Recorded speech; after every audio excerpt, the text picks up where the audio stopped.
Philippe Poutou, figure du nouveau parti anticapitaliste, 3 fois candidat à l'élection présidentielle sous la bannière de ce parti, est également un personnage médiatique qui fait régulièrement le buzz sur les réseaux sociaux, notamment parce qu'il a l'art de subvertir les dispositifs médiatiques pour faire entendre une parole dissidente. On se souvient de quelques-unes de ses interventions choc comme celle-ci. Depuis janvier, alors là c'est le régal, une campagne super, Fillon, voilà, il est en face de moi. Que des histoires, et plus on fouille, plus on sent la corruption, plus on sent la triche. Et à côté de ça, donc, en plus, c'est des bonhommes qui nous expliquent qu'il faut la rigueur, qu'il faut l'austérité, et eux-mêmes, ils piquent dans les caisses publiques, donc il y a quand même un petit problème de ce côté-là. Là, après, vous pourrez parler. Poutou, non, monsieur Fillon, vous pourrez parler après. Pas comme ça. Oui, d'accord. Hein Oui. ah, merci. Donc, bon, c'est ce que j'ai dit, je l'ai dit. Ensuite, il y a aussi Le Pen, hein, à côté. Alors, elle va peut-être réagir aussi. Mais Le Pen, pareil, on pique dans les caisses publiques. Alors là, c'est pas ici, c'est l'Europe. Alors l'Europe, pour quelqu'un qui est anti-européen, ça ne gêne pas de piquer de l'argent de l'Europe. Et le pire, c'est qu'en plus, le FN, qui se dit anti-système, ne s'emmerde pas du tout, se protège grâce aux lois du système, grâce à l'immunité parlementaire. Et donc refuse d'aller aux convocations policières, donc peinard. Donc là, tout ça, ça illustre... Ce coup-là, vous êtes pour la police. Ça illustre... Ouais, quand nous, on est convoqués par la police, nous, vous voyez, par exemple, on n'a pas d'immunité ouvrière. Désolé, on y va. Ou alors, plus récemment, Vous voulez demander aux grands patrons de payer les retraites des Français. Oui, mais parce que les grands serait ça patrons, ils votre ont volé solution. l'argent. Drahi, c'est un voleur. Bah, vous n'allez pas le dire, vous pouvez pas le dire, c'est votre patron. Non, puis mais c'est- non, mais c'est- sérieusement, ces gens-là, comment on Vous peut avoir... exprimez quand même sur sa chaîne savez- de télé, Ouais, vous pouvez pas dire un truc comme franchement, ça, ou alors vous venez Je pas, vais le mais- remercier que ce Bah soit. non, mais- c'est non, pas- surtout- non, mais si, je peux le dire. On peut le dire, ça. Parce qu'en fait, c'est juste la correction. quand avoir même de 8 pas milliards. Non, mais insulter son hôte. combien sont les Français qui se doutent que derrière ces habiles coups de com', Philippe Poutou, le nouveau parti anticapitaliste, et ce qu'on peut appeler la gauche révolutionnaire ou l'extrême gauche, souffre le plus souvent d'invisibilisation médiatique? C'est en tout cas sur ce sujet que revient ce petit livre agréable à lire, Un petit candidat face aux grands médias, signé par Philippe Poutou, Julien Salingue et Béatrice Walilot, membres du NPA, et publié aux éditions Libertalia. Dans ce livre, il est question du traitement médiatique dont peut faire l'objet un candidat comme Philippe Poutou, et bien entendu, il est beaucoup question de l'expérience accumulée lors des campagnes de 2012, 2017 et 2022. Comme l'indique sa 4e de couverture, c'est un récit de l'intérieur, truffé d'anecdotes parfois affligeantes, parfois drôles, mais aussi une réflexion sur les rapports de la gauche radicale aux médias dominants. Pour en parler, je reçois sur ce plateau 2 des co-auteurs de cet ouvrage, Philippe Poutou et Julien Salingue. Bonjour Philippe, bonjour Julien. Eh ben bonjour. Bonjour. Alors, je voudrais d'abord qu'on commence par parler de l'actualité immédiate avant de revenir sur ce livre. Nous sommes donc dans la période de grève et de mobilisation contre la réforme des retraites façon Macron-Borne. Et dans cette période, il y a également une guerre médiatique qui se livre. Alors, quel est le regard politique et quel est le regard que vous portez sur... disons, la gestion politique et le traitement médiatique de ce moment que nous vivons? Je commence par Philippe. Merci. On va dire que ça se passe de manière très classique. Un mouvement social qui dérange forcément, et c'est toujours intéressant de voir comment c'est interprété, comment c'est raconté par les médias. Dont on sait qu'ils sont particulièrement étrangers à ce genre de situation-là, et puis même gênés, quoi. Donc voilà, là on en est qu'au cours de cette mobilisation-là. Je pense qu'il y aura d'autres surprises, mais c'est vrai qu'on voyait au début la force du mouvement. On pouvait en tout cas mesurer la force du mouvement à ces médias qui étaient un peu quand même intrigués, du coup pas hostiles au départ, mais en se retenant, en fait. Voilà, on sentait que quelque part le mouvement social il créait une sorte d'équilibre momentané qui faisait que tous les droitiers qu'on a l'habitude d'entendre avaient plutôt tendance à se calmer, à être à la fois moins hostiles, moins arrogants. Et ça, c'était le début. Là, on voit qu'ils commencent un peu à s'énerver, qu'ils commencent à lâcher des trucs. Mais voilà, mais c'est toujours intéressant de voir ça, parce qu'on sait que c'est pas un allié du tout, et qu'on n'aura pas, de ce point de vue-là, une aide à la mobilisation grâce aux médias. Mais bon, voilà, on voit aussi la différence de classe. On voit, moi, je pense que c'est plutôt intéressant à regarder, à interpréter. Et c'est en soi pas si gênant que ça, parce que là, on voit, je finis là-dessus, sur comment l'opinion est du côté du mouvement, et quoi qu'en disent les médias, l'opinion reste du côté des mouvements, et ça c'est quand même aussi quelque chose qui est très plaisant. Julien, est-ce qu'il y a un moment qui vous a particulièrement marqué dans cette bataille sur le plan médiatique, mais également sur le plan politique, sur le plan, disons, des narrations médiatiques et politiques qui peuvent se donner à avoir. Alors, je crois que c'est hier où sur une chaîne d'infos, ça parlait de la grève des éboueurs. Et en fait, ils sont allés faire un espèce de micro-trottoir et ils sont allés voir les commerçants en disant, bon, mais quand même, toutes ces ordures, ça rend le lieu moins attractif, etc. Et en fait, la plupart des commerçants qui ont été interrogés disaient, oui, mais je les comprends. Et je trouve que c'est assez symptomatique quand même de ce qui se passe quand il y a un mouvement qui est ultra majoritaire dans l'opinion, parce que tu n'atteins pas 75% et 90% chez les salariés sans que ça se retrouve, y compris dans les dispositifs médiatiques classiques, type micro-trottoir, type interview des beautés, etc. Et en fait, ce petit truc-là, je trouve, est assez révélateur de quand même les contradictions auxquelles sont confrontés des médias qui ont vocation d'être des médias de masse, quoi. Typiquement BFM TV, et ben, s'ils ne sont pas bêtes, ils comprennent que la majorité de leur public est contre la réforme. Donc ils ne peuvent pas avoir un truc complètement unilatéral non plus, quand bien même une partie des éditorialistes ou autres pourrait être convaincus que la réforme est juste. Et en plus s'ajoute à ça le fait que moi j'ai l'impression que dans le milieu des médias dominants, etc., on se rend compte que le gouvernement les a pris pour des imbéciles en fait. Voilà. C'est-à-dire que le gouvernement a fait comme d'habitude de la communication avec des annonces, typiquement les 1 200 €, etc. Et que des médias qui ont l'habitude de reprendre bêtement la communication du gouvernement l'ont fait. Sauf que là, il y a eu un mouvement social, il y a toujours, ça dure. Et comme ça dure, et du coup, il y a d'autres voix qui se font entendre. Et puis les 1 200 €, ça se fait exploser en vol. Et tu te retrouves avec des éditorialistes et des journalistes qui, en fait, disent... en fait, on a raconté des conneries pendant des semaines, quoi. Et ça a un côté, pour finir, que je trouve assez sympa. C'est-à-dire qu'en gros, tu as juste envie de dire, n'hésitez pas la prochaine fois à faire votre boulot. Ça vous évitera de répéter les âneries du gouvernement. Et puis, deuxièmement, n'hésitez pas à inviter des gens qui savent expliquer les choses, parce que visiblement, vous n'avez pas l'habitude de le faire, quoi. Alors, on va revenir justement à votre livre, Un petit candidat face aux grands médias, petit entre guillemets, grand entre guillemets. Dès le début de ce livre, vous prenez le lecteur à témoin au sujet d'un paradoxe. Pendant 5 ans ou presque, le système médiatique vous ignore et à quelques semaines de l'élection, il vous sursollicite, ce qui n'est pas sans poser des problèmes pratiques, des problèmes quotidiens. Philippe. Oui. En gros, de 2017 à 2022, silence radio, et à partir du mois de février au mars 2022, vos téléphones commencent à chauffer. Alors déjà, pourquoi c'est comme ça? Est-ce qu'il y a des règles, disons, juridiques ou, disons, des règles qui s'imposent aux médias qui font qu'on vous appelle finalement? Pourquoi on vous ignore et pourquoi on vous appelle? Pourquoi cette indignité et cet excès d'honneur tout de suite? Après, c'est la particularité de l'élection présidentielle, parce que les autres élections, ça ne fonctionne pas tout à fait pareil. Mais là, il y a des règles très précises sur ce qu'ils appellent le temps de parole. Sur la présence médiatique, il y a une obligation, voilà, donc dans l'audiovisuel. Et donc c'est parce qu'il y a obligation qu'on est contacté, qu'on est appelé, qu'on est invité. Et après le livre il raconte ça aussi, il y a des étapes et tout ça, mais donc oui, nous on le sait parce qu'on est habitué maintenant, on sait que à ce moment-là on va avoir beaucoup plus de sollicitations médiatiques, même si les conditions de ces sollicitations-là ne sont pas forcément au top, mais en tout cas on est sollicité et on le sait, mais c'est aussi pour ça qu'on va à la campagne présidentielle, c'est que même si on est très méfiant du dispositif, même pas très enthousiaste même globalement, mais voilà, on sait que dans le combat politique qu'on mène, dans l'action militante qu'on mène, c'est important aussi d'avoir à un moment donné une visibilité, de toucher des gens. Donc voilà, c'est comment on utilise un outil qui nous plaît pas, quelque chose qui nous plaît pas. Voilà, on essaie de faire au mieux avec ça, et c'est ce que essaie de raconter le livre. Le truc, c'est que vous ne pouvez pas forcément vous dédoubler et que, en général, les médias qui vous ont ignoré vous sollicitent, mais veulent certains intervenants en particulier. Ils sont, disons, moins, ils acceptent plus chez les autres des porte-parole, des représentants, mais chez vous, ils veulent souvent le candidat ou alors une autre figure connus, Philippe Poutou, Olivier Besancenot, ils ne veulent pas grand monde alors qu'on ne peut pas vous dédoubler. C'est un peu ça, Julien. C'est difficile de programmer justement les têtes d'affiche acceptées par les médias au moment où il y a cette sursollicitation.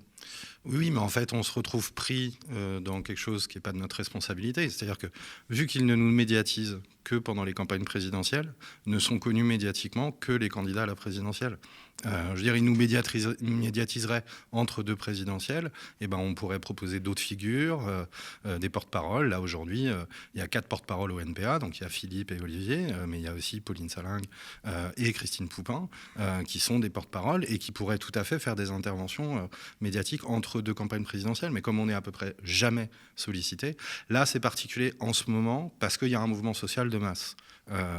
Et on l'écrit dans le livre d'ailleurs, et c'était avant même ce mouvement, on dit il y a une petite exception dans la traversée du désert entre deux présidentielles, c'est quand il y a des mouvements sociaux de masse. C'est vrai qu'en ce moment, on est quand même un peu plus sollicité. Mais disons que vu que le reste du temps non, et ben comment on peut faire émerger des figures médiatiques? Et en fait, finalement, c'est les grands médias qui, je veux dire, c'est le serpent qui se mord la queue, quoi. C'est-à-dire qu'ils vont nous reprocher de ne pas avoir beaucoup de figures connues, mais en même temps, on est tributaire du fait qu'ils nous invitent ou qu'ils nous, de la médiation nous invitent médiatique. pas, forcément. Donc nous, on en a conscience, on sait les risques de la personnalisation, on sait les risques, y compris dans une campagne présidentielle, qu'on ait l'impression que c'est un individu qui porte seul un programme, un projet, etc. Donc on essaye par plein de mécanismes de déconstruire ça, mais c'est vrai qu'à un moment, on est entre guillemets coincé. Parce que, pour le dire simplement, les médias, des médias vont nous contacter et dire on voudrait Philippe Poutou tel jour. On dit c'est pas possible. Alors tel autre jour, non, c'est pas possible. Comment on fait? Et nous, on propose quelqu'un d'autre, une porte-parole, un porte-parole. Et non, ça leur va pas. Disons que dans la période où la codification du temps de parole est un peu souple, ils peuvent se passer de nous, mais quand on rentre dans la période de l'égalité du temps de parole, au bout d'un moment, ils sont obligés d'accepter. Mais c'est une période qui dure 12 jours. On va y revenir, mais un exemple intéressant dans votre livre, vous citez un exemple assez parlant de l'indifférence dans laquelle vous êtes tenu. Il s'agit du journaliste rubricard de l'AFP qui ne s'est pas rendu compte que votre responsable presse a changé il y a 5 ans déjà. Et donc, quand il revient pour la prochaine, disons, aventure présidentielle, il ne sait pas que cela fait 5 ans que son interlocuteur de 2017, il n'est plus son interlocuteur. Ça veut dire que, quelque part, en 5 ans, il ne vous a pas sollicité. Et non. C'est-à-dire qu'effectivement, moi, j'ai pris les contacts presse du NPA après la campagne présidentielle de 2017. Et là, en mars 2022, quand l'AFP me contacte, ils disent « Bonjour, Monsieur Bourquin ». Qui ne s'en occupe plus depuis 2017. Et donc, ce que ça signifie, c'est qu'il ne nous avait jamais contactés depuis. Alors, vous revenez également sur les règles qui, en quelque sorte, organisent la marginalisation en temps ordinaire des petits candidats, à savoir les règles d'équité et d'égalité de l'ARCOM, l'ex-CSA, le gendarme du paysage audiovisuel français. Comment on peut résumer ces deux mots, égalité et équité? Enfin, ce que vous en percevez en tant qu'acteur? Spécialiste. Il maîtrise la loi, c'est extraordinaire. Alors là, faut que ça tienne la route. Non, mais dans une campagne présidentielle, du coup, il y a trois temps. Il y a le temps dit de l'équité, le temps dit de l'équité renforcée et le temps dit de l'égalité. Sachant que le temps de l'équité dure 3 mois. Le temps de l'équité renforcée dure, je crois que c'était 3 ou 4 semaines, et le temps de l'égalité dure 12 jours. L'équité, c'est quoi? Le principe, c'est de dire que les candidates doivent être traités du point de vue du temps de parole en fonction de ce qu'ils ont comme poids politique, qui est un truc très flou en réalité et très subjectif, rentre en ligne de compte les sondages, les résultats aux précédentes élections et ce qu'ils appellent l'animation politique de la campagne. Voilà. Mais en gros, pour le dire clairement, les médias font ce qu'ils veulent. Pendant le temps de l'équité. Pendant le temps dit de l'équité. Le temps de l'équité renforcée, c'est de dire, c'est comme l'équité, c'est-à-dire en termes de proportion de temps de parole, mais par contre c'est renforcé, ça veut dire que tous les candidats doivent être invités sur des tranches horaires similaires. C'est-à-dire, ce qui veut dire par déduction que sur le temps précédent, bah, toi, tu peux être invité à 14h, à l'heure où il n'y a plus personne, et les autres seront invités à 18h30 ou à 20h30, et ça comptera le même, comme si c'était en même temps, quoi. Voilà, donc ça, c'est l'équité renforcée. Et l'égalité, bah, c'est tout le monde a le même temps, dans le même cadre d'exposition et dans le même dispositif. Et en fait, ce dont on se rend compte, c'est que globalement, l'équité, qu'elle soit renforcée ou non, bah, le principe, c'est que tu donnes plus à ceux qui ont plus. Ce qui est très bizarre, parce qu'en vrai, l'équité, normalement, ça devrait être l'inverse. C'est-à-dire que tu donnes plus à ceux qui ont moins. Typiquement, tu prends les sondages. Plus tu es haut dans les sondages, plus tu as du temps médiatique. Mais plus tu as du temps médiatique, et plus tu es haut dans les sondages. Donc c'est un truc qui tourne en rond. Donc l'équité, c'est plus pour ceux qui ont déjà plus. Et l'égalité, c'est un faux temps de rattrapage avec tout le monde, soi-disant, prétendument à égalité. Mais on se rend bien compte dans la pratique que ça n'annule absolument pas, ça inverse pas les effets. Même si, pour finir, ça nous donne quand même, pendant 12 jours, un temps d'exposition qu'on n'a jamais autrement. Et quand on regarde avec le recul, lors des dernières élections, Valérie Pécresse et Éric Zemmour ont été mis en valeur abondamment au niveau vraiment des super candidats, et à la fin, ils n'ont pas non plus été, ils n'ont pas eu des scores extraordinaires, ce qui signifie qu'ils avaient été surévalués en raison d'un certain nombre de biais. Vous entrez, Philippe, dans le détail de vos relations avec certains médias, certaines émissions, certains animateurs, comme Laurent Ruquier. Chez Ruquier, l'invité semble, selon vous, plus un faire-valoir qu'autre chose. Ce que vous avez dénoncé et ce qui vous a valu une sorte d'explication de gravure en direct. On regarde. Vous, les salauds, ils nous ont pris de haut, etc. Alors vous êtes rigolard avec nous, et le lendemain... Vous avez quand même un double visage et un double discours, monsieur Poutou. Et je tiens à vous le dire. Non, ce que je veux dire, c'est que nous, dans cette élection-là... Sympathique en coulisses et beaucoup moins sympathique sur Twitter. Waouh, c'est... Là, moi, j'ai rien tweeté, là. Oui, mais bon. donc je vais... Éloignez son téléphone, on ne sait jamais. Donc je reviens, ça va être un peu compliqué d'enchaîner, mais je reviens. Et de toute façon, c'est fini. Et il vous reste une phrase. Non, mais non, il n'y aura pas qu'une phrase, bien sûr que non. Alors Philippe, comment résumeriez-vous le système Laurent Ruquier ? Il n'est pas si différent que ça du système général, en fait. Bon, après, avec les émissions de Ruquier, c'est peut-être là où ça a été le plus visible, où ça s'est passé avec le plus de tension. Mais sinon, ouais, moi je pense on est dans le même rapport, que ce soit dans les émissions de Ruquier ou ailleurs, quoi, dans un rapport où finalement nous les invités, on va dire, on est en fait dans le cadre de l'émission, c'est pas l'invité qui fait l'émission, c'est toujours l'intervieweur ou c'est toujours le dispositif de l'émission qui compte, quoi.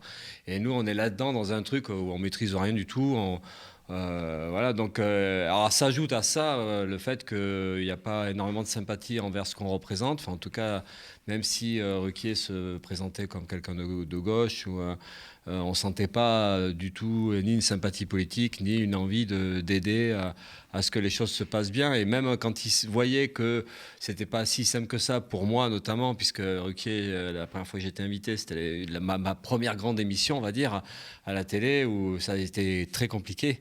Et rien n'est fait pour aider, quoi, en fait. Ils sont dans leur logique où ils s'amusent. C'est les jeux du cirque. Ben oui, ils s'amusent entre eux et puis ils s'amusent de leurs invités, notamment de moi à ce moment-là, quoi. Donc ça a été compliqué dès le départ, en fait. Mais ce qui est intéressant à voir, c'est que dès qu'on est en critique, dès qu'on formule une critique de ce qu'ils font, de ce qu'ils sont, là par contre ils s'amusent plus, quoi. Et autant ils aiment bien s'amuser, se moquer en général, pourquoi pas, ça fait partie des choses qu'on peut faire, quoi. Autant quand nous on retourne la chose ou quand nous on explique que là ce qu'ils font c'est du n'importe quoi, ou ça c'est pas correct, ou ça révèle une certaine forme de mépris social, là ils se braquent et ils deviennent très méchants. Ils préfèrent la dérision à l'autodérision. Ah oui, là, ouais, c'est là qu'on voit que ça peut pas se retourner, en fait. Il faut pas. Et c'est vrai que ça s'est tendu avec ça, parce que en fait, on avait écrit un petit bouquin début 2012 qui faisait déjà un chapitre qui tirait un peu la leçon d'un passage dans son émission, et ils n'avaient pas aimé du tout, parce que c'était évidemment quelque chose de très critique. Et voilà. Mais en fait, c'est partout un peu comme ça. On peut difficilement, ou même voir, c'est pas possible de critiquer les médias. Et dans ces cas-là, oui, les choses se tendent vite dans une interview, quoi. Est-ce qu'au fond, il n'y a pas un problème avec ce qu'on appelle l'infotainment, c'est-à-dire le mélange de divertissement et d'information ? Si, C'est vrai. Mais d'ailleurs, c'est pour ça qu'on n'est pas très à l'aise dans ces émissions-là, même si dans l'émission de Ruquier, ça pouvait passer d'une certaine manière, parce qu'en fait, c'était un instant précis où il y avait dans l'émission un moment politique. Donc le mélange, il était quand même très limité. On restait pas toute l'émission à rigoler, à déconner. C'était un moment très précis de l'émission, donc ça permettait pour nous de le gérer. Mais sinon, oui, effectivement, nous, on n'est pas du tout fan de situations un peu comme ça, où on peut faire un peu de tout, un peu de politique, un peu d'amusement. On veut surtout pas. Puis de toute façon, on n'est pas des copains. Vous donnez l'exemple d'une émission de LCP, je crois, justement, où en fait, on mange et on discute à la fois, et vous, ça vous dérange? Oui, c'était LCP ou je sais plus où. Il y a plusieurs, ils en font plusieurs, et c'est vrai que ça pour nous, c'est hyper désagréable. Vous voulez mettre de la conflictualité partout, on va vous dire. Non, mais c'est pas qu'on veut mettre de la conflictualité, mais c'est qu'on veut surtout pas mettre de l'amitié ou de la convivialité là où il n'y a pas besoin d'en avoir. Dans une campagne, on est candidat, candidate, on est porte-parole d'un courant d'idées, donc voilà, on est là pour dire des choses, pas pour rentrer dans une sorte de système ou dans une sorte de milieu où voilà, on pourrait discuter de tout et de rien. Non, on veut pas du tout ça. Alors en plus, on n'est pas antipathique, on n'est pas méchant en soi, mais ça, on veut pas jouer ce jeu-là. Et donc, on veut juste des interviews normales où on puisse discuter de nos idées, ou pourquoi on est là, ce qu'on a envie de dire sur la société. Enfin voilà, un truc simple, quoi. Et au-delà de ça, non, c'est pas les trucs qu'on souhaite. Mais apparaître sympa, ça peut aussi aider à faire passer un message. On pense notamment aux émissions de M6, une ambition intime présentée par la présentatrice d'une émission disons, plutôt people, Karine Le Marchand. Vous ne pensez pas que des émissions justement où le candidat montre avoir la personne derrière la machine politique, ça a un intérêt, non? Nous, c'est pas notre vision de la politique. C'est-à-dire que nous, tout ce qui est du ressort de la vie privée, ou de la personnalité intime du candidat ou de la candidate n'a pas à faire partie de notre profil politique, parce qu'on est un courant politique, on est un collectif, on fonctionne collectivement, et en fait ce qu'on défend, c'est des idées, un programme, et puis aussi une façon de faire de la politique. Voilà, sûrement que les gens se souviennent du débat qui avait eu lieu en avril 2017, où un truc qui avait choqué les éditorialistes, c'était que Philippe se retournait vers nous pendant le débat pour échanger. En fait, ça donne à voir ça aussi. En fait, c'est pas un individu qui s'est levé le matin et s'est dit un jour je serai président. En fait, c'est un collectif, une organisation politique, un milieu de sympathisants qui ont envie de participer à une campagne présidentielle et d'y défendre ensemble des idées. Donc nous, c'est tout ce qui est du ressort du privé, de l'intime, c'est niet. Et puis pour revenir sur l'affaire des émissions du type on va prendre un bon repas et puis on va discuter ensemble, l'ambiance va être sympa.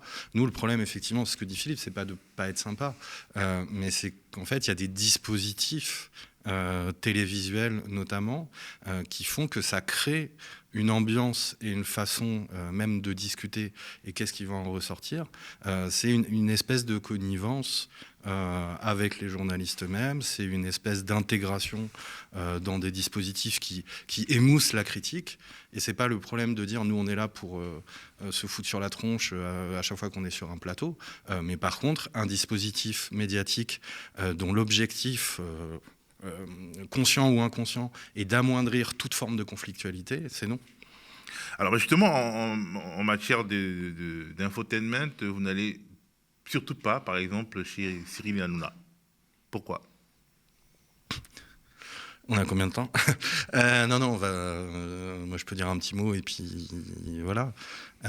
Pourquoi on ne va pas chez Hanouna? Alors Hanouna, c'est au carrefour de plusieurs problèmes pour nous. Le premier, c'est les médias Bolloré. C'est-à-dire que pour nous, et pas que pour nous, hein, je veux dire, à la lumière de du travail, y compris qu'ont pu fournir d'autres, je pense à Claire Secaille ou des gens comme ça, les chaînes de Vincent Bolloré sont des chaînes qui roulent pour l'extrême droite.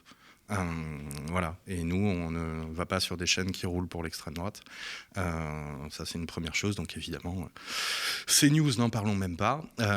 Et ensuite, Hanouna, lui-même, c'est les dispositifs de son émission. Enfin, je veux dire, elle serait sur une autre chaîne, on n'irait pas non plus.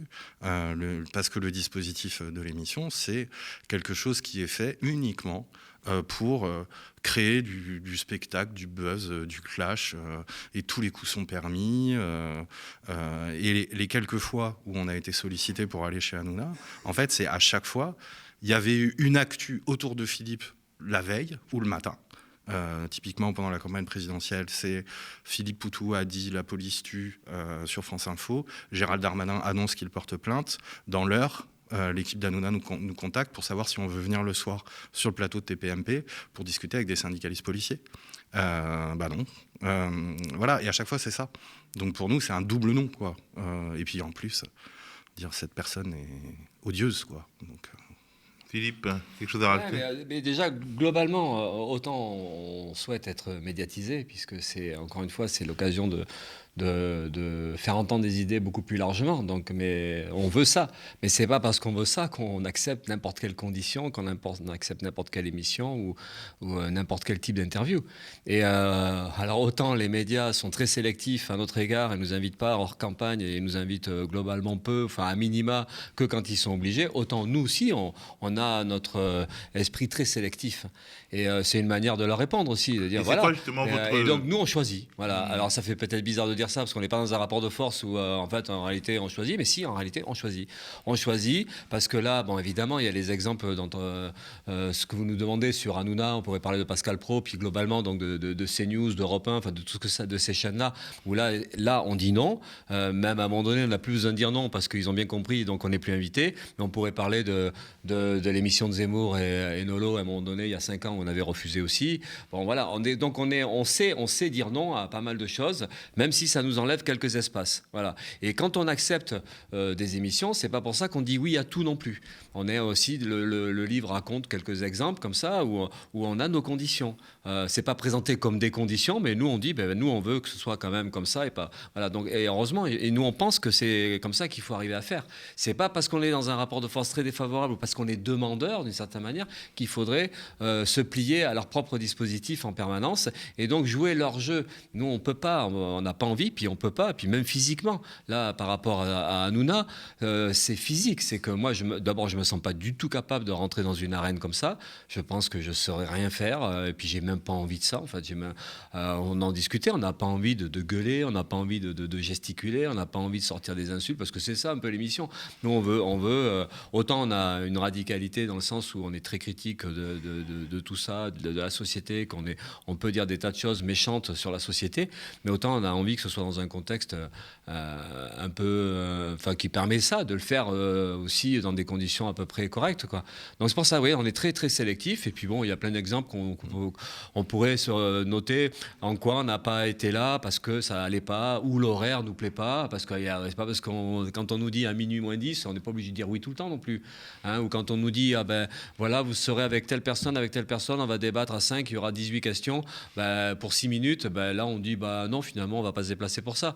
Donc voilà, il y a des tas de situations où en fait on peut aussi nous à un moment donné, alors ce qui paradoxalement aussi crée des situations plus compliquées, plus conflictuelles encore, parce que on les vexe vite. C'est-à-dire quand on répond pas positivement à une sollicitation, ils ne comprennent pas. Parce qu'en fait, on devrait... Vous qui êtes si bas, comment ça, vous voulez pas, mais on vous offre un plateau, on vous offre 5 minutes avec 2 millions de gens qui vont écouter, vous voulez pas venir? Et donc, ils nous renversent tout en disant mais c'est dingue ce que vous faites. Enfin, et nous, on peut très bien avoir cette liberté-là quand même de choisir à peu près les moments et les conditions dans lesquelles on veut bien passer. Donc, on voit qu'ils sont très susceptibles, ils ne comprennent pas. Quand on refuse une émission où on doit répondre sur mon plat préféré, c'était... là, par contre, c'était une chaîne publique et de suite ça s'énerve. Quoi, vous voulez pas? Mais vous êtes les seuls à pas vouloir, tout le monde est content de faire ça, mais pourquoi vous voulez pas? Puis ils insistent et nous on dit non, mais on peut très bien ne pas avoir envie de faire ce genre d'émission. Donc voilà, donc c'est ça qui fait que le rapport est quotidiennement pas si simple que ça mais on essaie de se démerder aussi avec nos propres critères de choix, quoi. Peut-être que certains vous disent que d'autres forces à gauche continuent d'aller sur CNews ou chez Hanouna, par exemple, les Insoumis qui n'ont pas déserté ces plateaux. Ouais. Est-ce que vous les jugez? Moi, je dirais non. On aimerait bien on aimerait bien les convaincre, mais franchement, après, on reconnaît quand même aussi, voilà, chacun fait.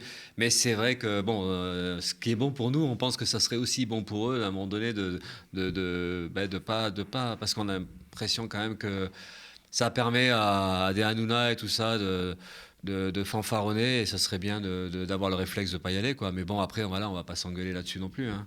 Enfin, non, on va pas s'engueuler. Après, nous, compris, le livre, il est fait pour ça, il est fait pour discuter.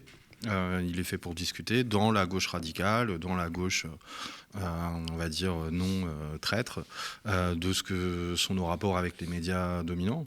Voilà, moi je le dis à titre, y compris on l'a écrit, quoi, mais pour nous, aller sur CNews, et le dire comme ça ne veut pas dire ceux qui vont sur CNews, un tel, mais aller sur CNews, c'est participer à la légitimation d'une chaîne d'extrême droite. Voilà, pour nous, c'est aussi simple que ça. Ça peut paraître très schématique, mais il suffit de voir comment CNews utilise le fait qu'il y a des gens de gauche qui viennent chez eux. Parce qu'on leur dit, quand il y a des commissions d'enquête parlementaire qui disent « Ouais, mais vous êtes une chaîne d'extrême droite », ils disent « Non, mais regardez, la semaine dernière, il y avait machin et machin ». Qu'est-ce que ça change fondamentalement à l'orientation éditoriale de CNews, le fait que pendant la journée, pendant 10 minutes ou une demi-heure, il y ait eu une personne de gauche? En fait, ça ne change rien.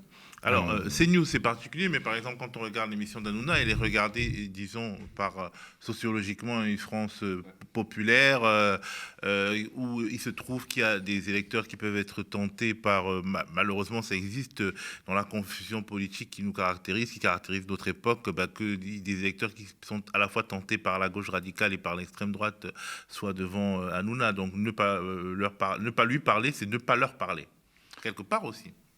Moi, je pense qu'y aller ne permet pas de leur parler. Comme des gens de gauche essayent de s'adresser à ces secteurs de la population. Parce qu'il y a quand même un truc qui revient souvent, alors pas nous, mais c'est d'autres gens que nous connaissons qui peuvent faire des émissions, y compris de ce type-là, qui te disent, les gens après ils vont dire « Ah, je vous ai vu à la télé hier » ou « Ah, j'ai vu le machin à la télé hier ». Oui, il a parlé de quoi? Je ne sais pas. Qu'est-ce que tu peux dire chez Hanouna? Qu'est-ce que tu peux faire passer comme idée, comme message? De quoi tu peux convaincre, etc. A priori, pas grand-chose, quoi. Et typiquement, moi, l'exemple qui est pris là, de Louis Boyard, qui était allé chez Hanouna, et c'est parti complètement en vrille. Oui, il a permis de parler de la France-Afrique. Oui, mais alors, est-ce qu'on pense vraiment que c'est les téléspectateurs d'Hanouna qui ont été convaincus ou qui vont s'intéresser à la question ensuite? Peut-être. En fait, on n'en sait rien. Non, mais je veux dire, on n'en sait rien, mais en tout rien. cas, les médias ne font pas l'opinion, mais ils font l'agenda. Et là, en fait, Louis Boyard a réussi à faire l'agenda d'une certaine manière parce que il y a eu plusieurs autres émissions, plusieurs autres, disons, rebonds sur les réseaux sociaux ou bien sur YouTube au sujet de la France-Afrique. Aux médias, nos propres contenus sur la France-Afrique ont connu un rebond après cette polémique sur l'affaire Boyard-Hanouna. Ça, c'est un fait. C'est peut-être un fait que ça a fait un rebond, mais c'était pas ça dont on parlait au début. C'était convaincre des gens politiquement. C'est pas la même chose qu'un truc qui fait du clash et du buzz autour d'un thème. Un rebond, ça veut dire qu'il y a eu plus de public que pour cette thématique. Cette thématique a été à l'agenda pendant un certain temps. Alors, on sait que les médias ne font pas l'opinion tant que ça, mais en tout cas, ils peuvent faire l'agenda. Et en faisant l'agenda, quelque part, ils construisent des représentations communes. Ok, mais ça ne veut pas dire qu'en allant chez Hanouna, tu convaincs les gens d'être de gauche. Alors, on va revenir sur votre... Sur ça, c'est un des arguments, effectivement, ce que vous dites, là, c'est comme c'est hyper suivi, hyper populaire, donc on a tendance à penser en premier que autant y aller. Autant y aller, effectivement, ça nous offre... voilà. Et nous, on pense que ça, c'est trompeur. Mais même si c'est vrai, même si, effectivement, Louis Boyard qui passe, ça circule énormément, ça plaît énormément aussi à tout un milieu de gauche, parce qu'il y en a qui ne regardent pas Hanouna, mais qui vont regarder les extraits sur Internet le lendemain de l'émission, parce que c'est ça qui s'est passé. C'est qu'en fait, une grande partie du public l'a vu parce que ça a buzzé, parce que ça a circulé sur Twitter et tout ça. L'extrait, en fait, il y a un extrait qui a circulé. Cet extrait-là, il a touché énormément de monde et tout un public qui ne regarde pas Hanouna. Donc on pourrait dire, tiens, pour le coup, c'est réussi, ça fait du bruit, voilà. Bon, après, on peut montrer aussi toutes les limites de la chose, puisque derrière, c'est Hanouna qui en sort vainqueur quand même. Son émission en sort grandie, parce que voilà, c'est ça qu'ils veulent. Ils recherchent ça, c'est un peu comme Ruquier aussi. Dès qu'il y avait un buzz, en fait, même si c'était des buzz négatifs, il s'en sortait toujours parce que ça montrait l'émission et puis la fois d'après, il y avait encore plus parce qu'en fait, il y a une sorte de recherche aussi de l'incident. Il y a une recherche du clash. Et là, bon, Hanouna l'a fait de manière très professionnelle, mais en fait, c'est quelque chose qui pousse plus loin que d'autres ont déjà tenté. Donc, est-ce que nous, on a intérêt à ça? Nous, voilà, on se dit, ben non, nous, on n'a pas envie. Puis c'est là aussi, c'est bien aussi de montrer qu'il y a des limites, qu'on n'est pas obligé d'aller partout, quoi. Mais comme dans la vie de tous les jours, on va pas, dès qu'on est invité quelque part, on n'est pas obligé de dire oui, quoi. Dès qu'on a une place gratuite quelque part, je sais pas quoi, des fois on reçoit plein de trucs, on choisit. Et je pense qu'une émission de télé, c'est bien de choisir aussi. C'est bien d'expliquer qu'il y a des limites. C'est bien de pas tout banaliser non plus. Mais comme tout dans la vie, et aujourd'hui, on voit que la banalisation, notamment de l'extrême droite ou de certaines idées, ça nous amène à quoi? Bon, voilà. Donc, nous, on essaie de mettre en pratique quelque chose qui pourrait être très utile si c'était beaucoup plus général, quoi. Alors on va revenir sur votre attitude quand vous avez la parole, cette attitude qui a des fois pour objectif de dévoiler les liens structurels de vos interlocuteurs avec des grandes fortunes. On pense notamment à une séquence avec BFM qui est passée au début où vous parlez, vous mettez Drahi, vous poussez Drahi au milieu de la conversation avec votre interlocutrice. C'est voulu. Et quel est l'objectif? C'est vrai que c'est pas forcément très raisonné ça, mais ça fait plusieurs années que ça se pratique. En fait, ça fait j'ai dû le faire à un moment donné à la première campagne en parlant de Bouygues ou je sais plus quoi.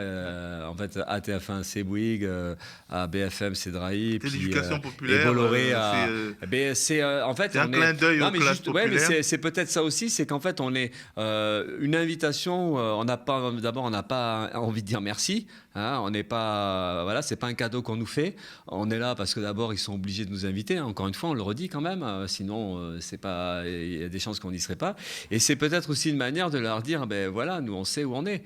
On sait où on est, et on sait que notre combat politique, c'est un combat contre les patrons de chaînes aussi. Parce qu'en fait, on est anticapitaliste, et il se trouve que les grandes chaînes médiatiques sont entre les mains de milliardaires, de capitalistes, et on a envie de leur dire qu'on n'est pas dupes, on a envie de leur dire, oui, on sait où on est. On sait où on est, et on vous le dit. Parce que c'est peut-être aussi, quelque part, une sorte d'indépendance qu'on revendique.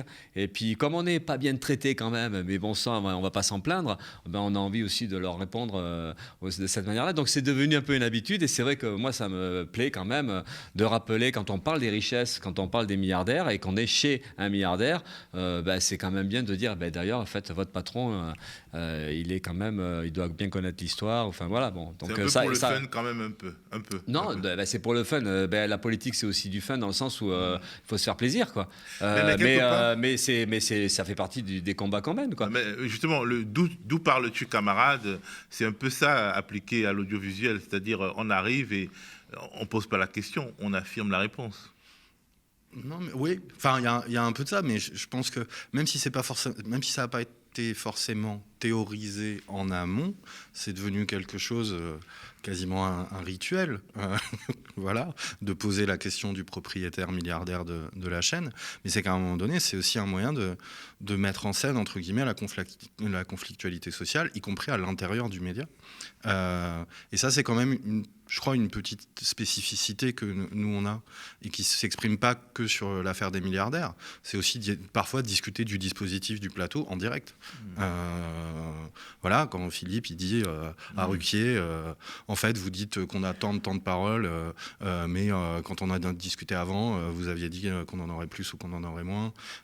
Et d'ailleurs, vous nous avez fait perdre du temps à raconter toutes vos conneries.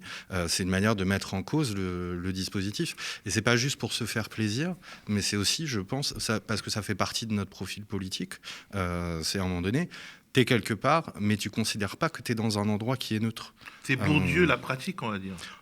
Il y a un peu, peut-être... Vous en parlez de Bourdieu. On parle effectivement, on évoque Bourdieu au début un peu du livre pour dire... Pierre Bourdieu. Finalement, ouais, le sociologue Pierre Bourdieu, et notamment ses écrits voilà, sur les médias et la télévision, mais c'est notamment pour dire il faut combattre l'illusion que quand on va dans un média, on serait dans un lieu qui globalement est neutre, dans lequel chacun peut s'exprimer. En fait, c'est pas vrai. On n'est pas dans un lieu neutre dans lequel chacun peut s'exprimer. On est dans un lieu où il y a des règles, où il y a des codes. Elles ne sont pas toujours visibles. C'est ce qu'on appelle les dispositifs, quoi. Il y a une façon de se tenir, il y a une façon de parler, il y a une façon de répondre convenablement aux questions, il y a une façon d'être accueilli, il y a une façon de... Il y a énormément de choses comme ça, plein de règles que souvent on ne voit pas. Et nous, il y a un côté aussi de dévoilement de ces règles-là, parce qu'on pense que la question des médias, c'est une question politique, et que c'est aussi une manière de la poser, de faire ça. Alors, une manière, vous posez aussi d'une certaine manière la question de la confraternité avec les politiciens de droite et d'extrême droite dans vos sorties, dans vos saillies, dans les moments qui sont considérés comme des moments de buzz. On se souvient justement de 2017, du débat du premier tour et de vos invectives vis-à-vis de Marine Le Pen et du candidat François Fillon. Ça aussi, c'est pour poser quelque chose, je crois. Oui, mais même là, le grand débat d'avril 2017, il y a ce qui en ressort de cette émission-là. Donc, effectivement, l'immunité ouvrière et puis l'accrochage avec Fillon, mais même avec Macron. Enfin, il y a des trucs qui sortent comme ça. Il faut savoir que ça sort comme ça peut aussi. Et il n'y a pas de... Enfin, je ne sais pas comment dire, mais tout ça n'est pas si réfléchi que ça ou si théorisé que ça. Mais il faut se rendre compte, en fait, moi j'essaie de le raconter des fois parce que c'est une interview, un passage plateau, en règle générale, pas ici, là on est sur la forme plutôt discussion et tout ça, mais dans une campagne, c'est hyper dur, c'est tendu, même si ça ne se voit pas de l'extérieur. Ce que vous raconte Julien, là, c'était un peu ça aussi, c'est comment on peut essayer quand même de faire passer des choses qui ne se voient pas, parce que le dispositif, il essaie de cacher toute une réalité, en fait, de rapport de domination, de rapport où, en fait, on n'est pas à égalité. Parce qu'en fait, on est reçu, grand sourire et tout ça, on est content c'est ce qu'on entend quand on allume la télé, on est content de vous inviter, ça nous fait plaisir et tout ça, c'est du pipeau, quoi. On n'est pas dans ces rapports-là, et donc c'est bien aussi, et enfin, nous, on le sait qu'on n'est pas dans un rapport comme ça. Donc, comment ça peut se voir? Alors après, on n'est même pas obligé de le réfléchir, c'est que ça sort, quoi, parce qu'en fait, il y a tellement de malaise qu'il faut que ça sorte. Et l'émission Le Grand Débat, c'est un peu ça qui s'est passé. C'est qu'à force de nous dire n'attaquez personne, parce que c'était ça la règle de l'émission. C'est un grand débat, mais c'est du foutage de gueule. C'était pas un grand débat, c'était chacun parle. Alors, on était tous là, ok, mais il fallait surtout pas toucher et égratigner celui qui était à côté. C'était ça la consigne de l'émission. Et vous avez mais sauf que pour le faire, c'est pas si simple que ça, parce qu'on est dans un truc très calé, tout le monde est là, tout est un peu impressionnant. Et, on sait nous qu'il faut qu'on défende nos idées, donc tout était hyper, c'était des tiroirs, quoi, une question de 90 secondes et tout ça. Donc on savait qu'on avait intérêt à pouvoir défendre nos idées, mais bon, sauf que voilà, ce qui s'est passé sur Fillon et Le Pen, ou même un peu sur Macron dans la même émission, c'est des choses qui sortent parce qu'en fait, à un moment donné, sans se le dire vraiment, on peut pas jouer le jeu, c'est pas possible. Et donc ça sort, et tant mieux que ça peut sortir. Ils ne maîtrisent pas tout. Parce qu'en fait, quand même, quand ils nous invitent, il faut savoir ça, c'est qu'ils essaient voilà, on est là, mais bon, faut pas que ça déborde. Il faut qu'ils veulent maîtriser le truc, maîtriser leur propre émission et maîtriser y compris l'invité. Alors quand ils savent que cet invité-là, il a plutôt la réputation ou il a un historique derrière lui qui fait alors là, ils essaient de renforcer un peu tout ce qui peut amener à un contrôle, et y compris même à nous traiter comme à l'école, dès qu'on déborde un peu, dès qu'on n'est pas sympa, de nous dire oh, vous arrêtez là. C'est ce qui s'est passé plusieurs fois. Donc c'est ça, et nous on est là-dedans. Alors comment, si ça sort par étincelle, c'est pas forcément du calcul, c'est que c'est physiquement, il faut que ça sorte parce que c'est la réalité des choses. Alors justement, en 2022, manifestement, vous avez été puni parce que pour encore mieux contrôler le vrai faux débat du premier tour, il y a eu des couacs. On vous a avoué que Macron n'avait pas voulu débattre avec vous, ce qui a amené à une émission un peu bizarre à laquelle vous avez refusé de participer. Est-ce que vous pouvez nous raconter les coulisses un peu? On avait refusé, nous, de...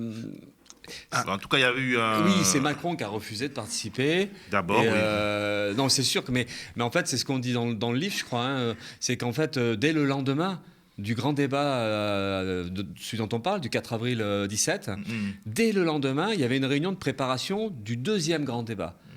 Qui devait avoir lieu sur France 2, donc 2 semaines après, juste avant les élections.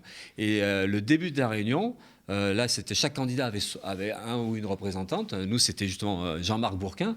Il arrive et il nous a raconté. En fait, dès le début de l'émission, c'était fini. Il n'y aurait pas de deuxième grand débat. Tout le monde était opposé à ce qu'il y ait de refaire ce qui avait été fait à BFM et ITélé à l'époque. Et donc évidemment, 5 ans après, personne n'a oublié. Et 5 ans après, en réalité, il n'était certainement pas question de refaire des débats comme ça. Alors ce qui a été exprimé assez clairement par Macron, ou en tout cas son entourage, en ciblant effectivement le fait que, voilà, notamment moi, il ne voulait pas. Mais en réalité, Le Pen ne voulait pas du tout non plus. Et puis personne n'a défendu en fait. Parce que nous, on s'est adressé, y compris à Mélenchon, à tous les candidats un peu de gauche ou de gauche, on aura dit, mais voilà, protestons ensemble et essayons d'imposer un vrai débat, parce qu'en fait, voilà, tout le monde attendait ça, quoi, où on se retrouve tous, quitte à ce qu'on s'écharpe, mais au moins, enfin, en plus, on s'était écharpé, enfin, on peut se dire des choses. Et là, mais personne nous a aidés, enfin, personne a bataillé pour faire en sorte qu'il y ait un vrai débat. Donc personne n'avait vraiment envie de ça, en fait. C'est quand même surprenant, hein, des gens qui veulent me dire qu'ils vont au charbon, qu'ils vont se battre, machin, et puis dès qu'il y a un vrai truc tous ensemble, plus personne n'est là pour le défendre. Et donc tout ça, c'est révélateur, quoi. Peut-être qu'aussi parce que la présidentielle est une aventure justement partisane, voire individuelle, et que la structure, le cadre de la présidentielle, disons, limite les solidarités. Disons que l'unité est toujours un combat à gauche, que ce soit social ou politique, mais on voit en ce moment que c'est possible. Mais c'est certain qu'en pleine campagne présidentielle, il y a une tendance à favoriser et à se concentrer sur son couloir et son écurie. Ça, on peut le comprendre. Et juste pour revenir sur l'affaire du débat qui n'a pas eu lieu, en fait, 2022, ce qui s'est passé cette année, et on le raconte effectivement, mais on ne va pas tout dire là, il faut que les gens achètent le livre, bien sûr, mais on raconte un peu en coulisses comment ça s'est passé, que ce soit sur BFM ou sur France 2, et en réalité, sur France 2, de l'aveu même par écrit de la productrice, je crois, ou de la rédactrice en chef de l'émission Élysée 2022, nous n'organiserons pas de débat car Emmanuel Macron ne le veut pas. Elle nous envoie un SMS qui dit ça. Et donc ensuite, ce qu'ils font, c'est qu'ils organisent des interviews consécutives, donc jamais tout le monde en même temps, mais à la suite. Et en fait, il y a une des deux qu'on a refusée, parce que c'était pendant la période dite de l'équité, je crois, ou peut-être de l'équité renforcée. De l'équité renforcée. Oui, c'était dans la période de l'équité renforcée. Et en fait, ce qu'on nous a proposé, c'est une interview. Enfin, c'est une émission où il y avait 6 invités, mais nous, on était la 3e partie. Donc, on était des candidats de 3e partie de soirée, avec un temps qui était 5 à 6 fois ou 3 ou 4 fois inférieur à ceux qui faisaient le début. Donc, nous, on a dit, ça va. En fait, ça, nous, on fera pas. En tout cas, c'est plein d'anecdotes comme celle-là, ce petit livre, Un petit candidat face aux grands médias, par Philippe Poutou, Julien Salingue et Béatrice Walilo, aux éditions Libertalia. Merci d'avoir été avec nous. Juste un petit mot sur Béatrice Walilo, oui, qui est pas là parce qu'elle travaille, qu'elle n'a pas la disponibilité qui permettait d'être là aujourd'hui. Mais effectivement, c'est important de préciser qu'il y a Béatrice Walilo qui fait partie des 3 auteurs du bouquin et autrice, pour le coup. Justement, et ce qui est aussi très intéressant, c'est la documentation qu'il apporte, puisqu'il y a des larges extraits d'échanges, de mails, de courriers, de la matière pour sociologues, psychologues et autres, disons, chercheurs en sciences sociales. C'est un livre très intéressant que nous vous invitons tous à lire, Un petit candidat face aux grands médias. Merci, restez connectés aux médias.